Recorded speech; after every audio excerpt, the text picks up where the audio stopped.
अस्सलाम वालेकुम dear students, मैं हूं मोहम्मद एहसन अवैसी और आज हम इंशाल्लाह मैथ पोर्शन डिस्कस करने वाले हैं। Assistant director processing agriculture department का जो कि 2022 का पेपर है, इसका हम इंशाल्लाह मैथ वाला पोर्शन आज डिस्कस करेंगे। तो हम चलते हैं इसके फर्स्ट क्वेश्चन की तरफ, जो कि है क्वेश्चन नंबर 81, जिसमें हमें कहता है 3 quantities A B C of ratio A/B is equal to 1/2, B/C is equal to 2/3, then it continues as. उसने हमें 3 क्वांटिटीज़ दी हैं A, B और C, जिनमें से पहली जो 2 क्वांटिटीज़ हैं A और B, उनकी रेशो है 1/2, और जो B और C है इनकी रेशो है हमारे पास 2/3, और जो A, B और C हैं इन तीनों क्वांटिटीज़ की सिंगल रेशो में उसने हमें पूछा है कि सिंगल रेशो में अगर हम इनको लिखना चाहें तो किस तरह लिखेंगे।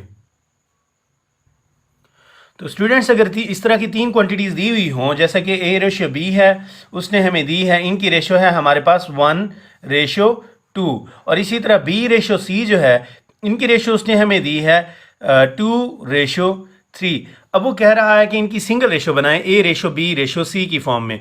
हम ऐसी कोई भी 3 क्वांटिटीज़ आ जाएं जिनमें से 2 एक जगह पे हों, 2 दूसरी जगह पे हों, और एक क्वांटिटी उन दोनों के अंदर कॉमन हो, उसको सॉल्व करने का सबसे बेस्ट मेथड ये है।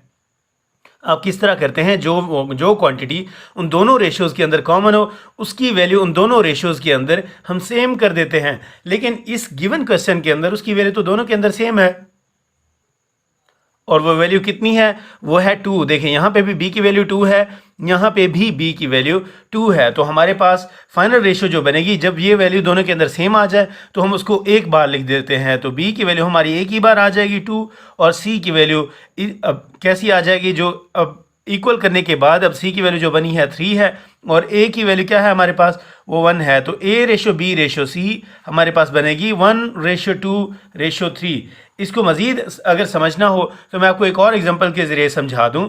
अगर फ़र्ज़ करें हमारे पास A/B होती 1/2, लेकिन B/C हमारे पास होती 4/5। अब यहाँ पे देखें, b की वैल्यू दोनों, b जो फैक्टर है ये दोनों रेशियोज़ के अंदर कॉमन है, लेकिन b की वैल्यू दोनों के अंदर सेम नहीं है। तो हम इस दोनों की वैल्यू, दोनों के अंदर b की वैल्यू सेम करने के लिए क्या करते, इस पूरी रेशियो को हम 2 से मल्टीप्लाई कर देते, ताकि उस 2 से 2 मल्टीप्लाई होने के बाद 4 बन जाता है। इस तरह b की वैल्यू दोनों रेशियोज़ के अंदर सेम बन जाती। तो इसको जब हम 2 से मल्टीप्लाई करेंगे, इस फैक्टर को मल्टीप्लाई बाय 2 करेंगे, तो हमारे पास A/B हमारे पास बन जाएगी 2 1 2 और 2 2 4। ये बन जाएगी हमारे पास 2/4, और ये वाली बन जाएगी हमारे पास 4/5।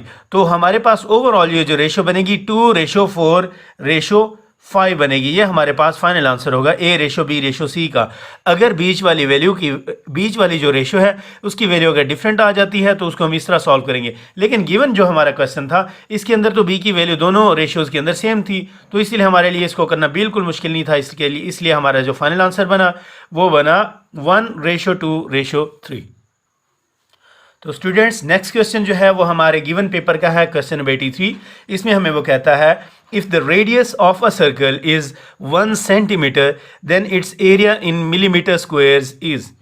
एक कोई सर्कल है, उसका जो रेडियस है उसकी पैमाइश है 1 सेंटीमीटर। वो कह रहा है इसका एरिया निकालें, लेकिन इसका जो यूनिट है, एरिया का जो यूनिट है वो मिलीमीटर स्क्वायर में हो। अब हमारे पास जो रेडियस की वैल्यू है वो तो सेंटीमीटर्स में है, हम यहीं से ही इसकी रेडियस की वैल्यू को मिलीमीटर्स में कन्वर्ट कर लेते हैं। तो रेडियस की वैल्यू हमारे पास 1 सेंटीमीटर, इसको हम मिलीमीटर्स में कन्वर्ट करें तो 1 सेंटीमीटर के अंदर 10 मिलीमीटर्स होते हैं। तो यहीं से हमारा ये बन गया, रेडियस की वैल्यू 10 मिलीमीटर्स में आ गई। अब जो सर्कल होता है उसके एरिया का फार्मूला होता है πr²। इसकी वैल्यू इसका फार्मूला होता है। तो पाई की वैल्यू हमारे पास 3.14 होती है ना, और रेडियस की वैल्यू कितनी है हमारे पास, 10 मिलीमीटर्स। तो यही 10 मिलीमीटर्स में यहाँ पे पुट कर देता हूँ, 10 mm यहाँ पे ये आ गया, और लेकिन रेडियस का स्क्वायर है तो 10 mm का मैं यहाँ पे स्क्वायर लिख दूंगा। तो 3.14 हमारा वैसे का वैसा आ जाएगा, लेकिन जो ये 10 है, 10 का स्क्वायर हमारे पास 100 आ जाएगा, और mm का स्क्वायर मतलब mm स्क्वायर आ गया। ऐसे ही 3.14 मल्टीप्लाई बाय 100 करेंगे तो ये आ जाता है 314, साथ में mm स्क्वायर हमारा वैसे आ गया। तो 314 mm स्क्वायर ये हमारा फाइनल आंसर है। तो स्टूडेंट्स, नेक्स्ट क्वेश्चन है हमारा क्वेश्चन नंबर 84। इसमें हमें वो कहता है 0.75 x प्रोपोर्शन 5/8। हमें दो रेशियोज उसने दी हैं और वो कह रहा है कि x की वैल्यू फाइंड आउट करें।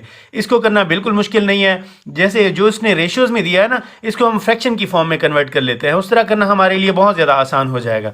तो किस तरह करते हैं, 0.75 है, रेशियो x है ना, तो मतलब ओवर x हम कर देंगे, और इज इक्वल टू 5:8 था, तो मैं इसको कर देता हूँ 5/8। कोई भी ऐसी फ्रैक्शन आ जाए जिसकी इक्वालिटी का साइन आ जाए, जिसकी दोनों साइड पे दो फ्रैक्शन हो, तो हम क्या करते हैं, क्रॉस मल्टीप्लिकेशन। तो यहाँ पे भी हम ऐसे ही करेंगे, क्रॉस मल्टीप्लाई कर देंगे इसको। 8 जो है 0.75 से मल्टीप्लाई होगा, और जो x है ये 5 के साथ मल्टीप्लाई होगा। तो किस तरह बनेगा, x जो है 5 से मल्टीप्लाई होगा तो बन जाएगा 5x, और 8 जो है 0.75 से जब मल्टीप्लाई होगा ये बन जाएगा 0.75 मल्टीप्लाई बाय 8। इसको मैं ऐसे ही लिख देता हूँ। अब 0.75 है, इसको आप होल नंबर में कन्वर्ट करना चाहें तो किस तरह करते हैं, हमें पता ही है कि डेसिमल के नीचे हम 1 लिख देते हैं और आगे जितने नंबर्स हों उतने 0 लिख देते हैं, तो ओवर 100 आ जाएगा। ऊपर ये 0 और डेसिमल हट जाएगा। अब ये बन गया हमारे पास 75/100। लेकिन इसको अगर हम सिंप्लीफाई करें तो किस तरह बनता है, 25 पे दोनों डिवाइड होते हैं ना, तो क्या होगा, 25 3s are 75 और 25 4s are 100, ठीक है। और इसी तरह 4 1s are 4 होता है हमारे पास, और 4 2s are 8 होता है। ओवरऑल सब कुछ हमारा कैंसिल हो गया, ये वाला 2 रह गया है और ये वाला 3 रह गया है। 2 को 3 से जब हम मल्टीप्लाई करेंगे हमारे पास आंसर क्या आता है, फाइनल आंसर जो हमारे पास बनता है इस इक्वेशन में वो बनता है 5x is equal to 2 3s are 6 बन गया। 5x is equal to 6। तो 5x इज इक्वल टू 6 था, यहीं से हम इसको आगे कर लेंगे। x की वैल्यू क्या बनेगी, 6/5। तो 6 को हम 5 पे डिवाइड करेंगे। ये करना बहुत ही आसान है, हम छोटी क्लासेस से करते आए हैं।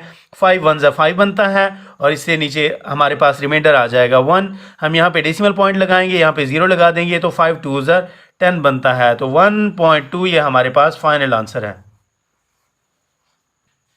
तो स्टूडेंट नेक्स्ट क्वेश्चन पे चलते हैं। नेक्स्ट क्वेश्चन है हमारे पास इस पेपर का क्वेश्चन नंबर 85। इसमें हमें वो कहता है, a person bought 200 dozen oranges at 10 rupees per dozen. 200 दर्जन उसने ऑरेंज लिए और एक दर्जन उसको 10 रुपए का मिला। वो कह रहा है 500 रुपीज फॉर ट्रांसपोर्ट चार्जेस। 200 दर्जन उसने ऑरेंज लिए, 10 रुपए का एक दर्जन लिया, और इसके अलावा उसने 500 रुपए ट्रांसपोर्ट चार्जेस उसने पे किए। उसके बाद वो कहता है जब वो लेकर आया उसके बाद उसने जब उनको सेल किया तो 1 रुपए का एक ऑरेंज उसने सेल किया। फाइनली वो हमसे पूछता है फाइंड हिज प्रॉफिट और लॉस परसेंटेज। उसको मुनाफा हुआ या नुकसान हुआ उसको हमने परसेंटेज में निकालना है।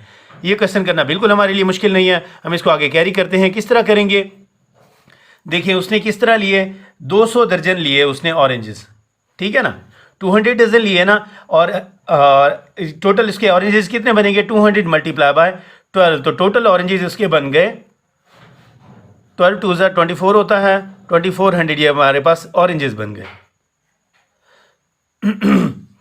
ठीक है। 2400 उसके ऑरेंजेस बनते हैं।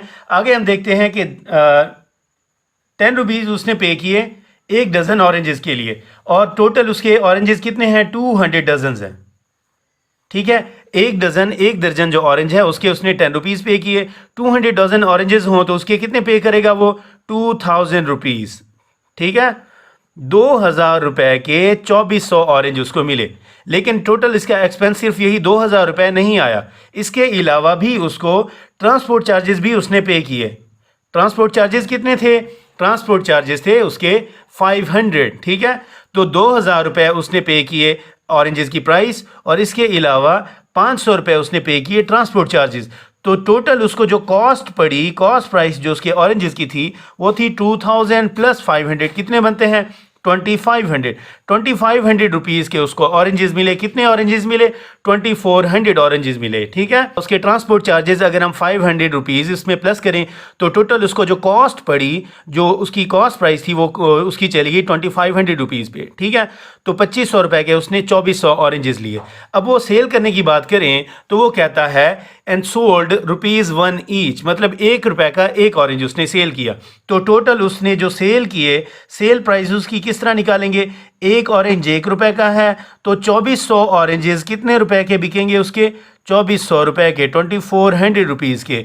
तो सेल प्राइस उसकी कितनी बनी, 2400, कॉस्ट प्राइस उसकी कितनी बनी 2500, 2500 रुपए के उसने ऑरेंजेस लिए, 2400 रुपए के उसने सेल किए, तो कुल मिला के हमें क्या पता चला कि उसको प्रॉफिट हुआ या लॉस हुआ? उसको लॉस हुआ है, क्योंकि 2500 रुपए के उसने परचेज किए, 2400 के सेल किए, तो 100 रुपए का उसको लॉस हो गया, क्योंकि सेल प्राइस कम है, कॉस्ट प्राइस ज़्यादा है।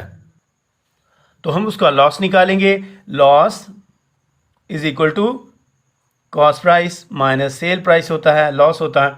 तो कितना आ गया, 2500 रुपए के उसने लिए, 2400 के बेचे, तो 100 रुपये उसका लॉस आ गया। ठीक है, 100 रुपये उसका लॉस है। अब इसी लॉस को वो कहता है परसेंटेज में काउंट करें। लॉस या प्रॉफिट हो, उसको जब हमने परसेंटेज में काउंट करना होता है तो कॉस्ट प्राइस के साथ कंपेयर करते हैं।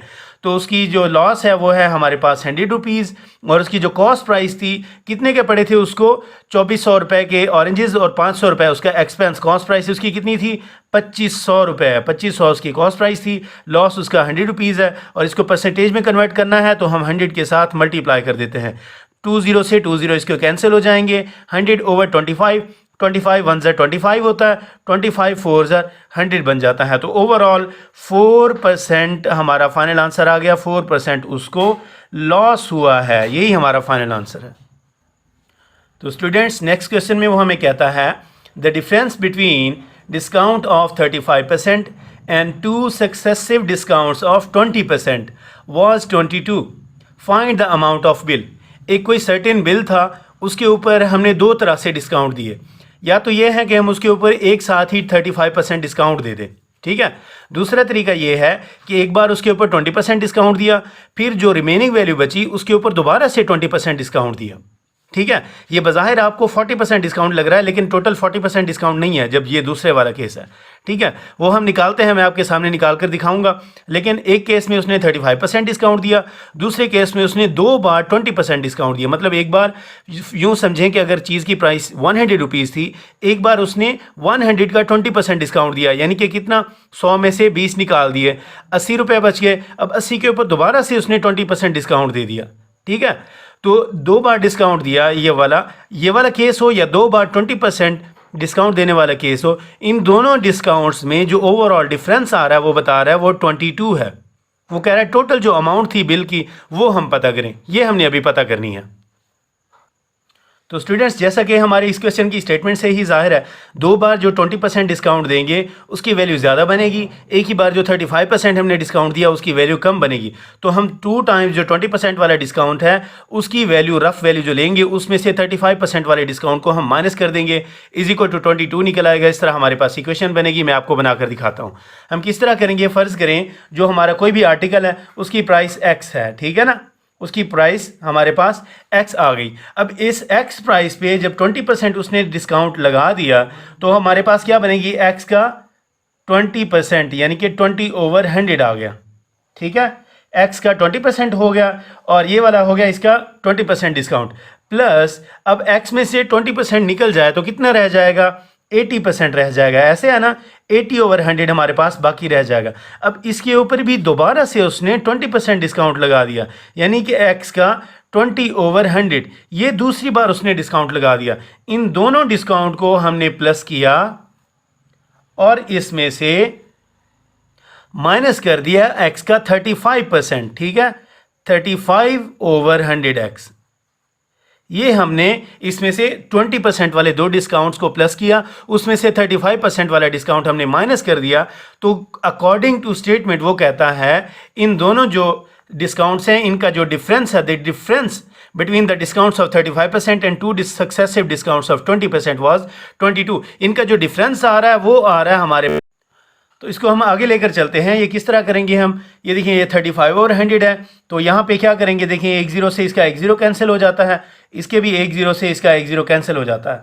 ओवरऑल हमारे पास अब ये इक्वेशन बन जाती है 20x over 100 plus 8 2 16x over 100 minus 35x over 100 is equal to 22। ये हमारे पास फाइनल इक्वेशन बन गई है। अब आपके सामने ही है, इन तमाम वैल्यूज़ का एलसीएम क्या बनेगा हमारे पास, 100 हमारे पास एलसीएम बन गया। और ये क्या बनेगी हमारे पास, 20x plus 16x minus 35x, ठीक है, इज इक्वल टू 22 बन जाता है।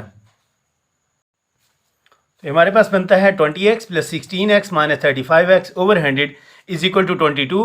अब आगे में किस तरह करेंगे, ये जो 100 यहाँ पे डिवाइड हो रहा है दूसरी तरफ चला जाएगा, 22 के साथ मल्टीप्लाई होगा तो ये 2200 बन जाएगा। और 20x और 16x कितना बनता है, ये बनता है 36x माइनस 35x, ठीक है। 36x में से 35x चला जाए तो कितना रह जाता है x इज इक्वल टू 2200। यही उसने हमसे पूछा हुआ था कि x की वैल्यू कितनी है, जो ओरिजिनल वैल्यू थी वो हमारे पास आ गई, x की वैल्यू 2200 बनती है।